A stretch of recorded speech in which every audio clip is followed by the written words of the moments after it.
এ হারাম দাদা তুই এখানে জ্বলতেছু কে? তুমি তো সারাদিন পাইছা মোবাইল গুতিনি, আমি কি গুতিব? আমাকে একটা ব্যবস্থা করে দাও, আমার আর ভালো লাগে না।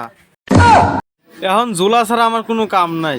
আমার এই জীবনে সোজাই বাকি উল্টেই বাকি, আমার আর জীবন নাই। একটা ব্যবস্থা হরেন, আমি তো একবারে শেষ হয়ে গেলিম ভাই। একটা ব্যবস্থা হরেন ভাই, আমি শেষ। এ তুই নাবেক, তোর ব্যবস্থা আমি না হরি দিবি পারলিও আব্বা হরি দিবিনি। এ ভাই, এ তুই কার কথা কইলু? তুই আব্বার কথা কইলু কে? খবরদারে কতদিন তোর মুখে আর আমি জীবনে না শুনি। ওর কথা শোনার আগে আমার মৃত্যু যাবে, হেনতেন করলে আমি ডাইরেক্ট সাইড দিয়ে পড়ি মরে যাব। তোর জীবনটা তো কয়টা লাগাইছে হারাম দাদা, আমার জীবনটাও শেষ করে দিতেছে।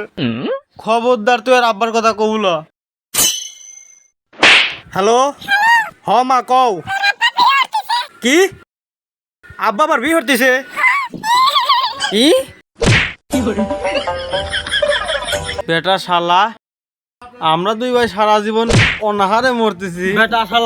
বেটা শালাকে এই আরবার ফাটালাম। শালা বেশালা আমরা দুটি ভাই অবিত্ত লইছি, আর শালার কোনো বিয়ে হয় নাকি? দাঁড়া।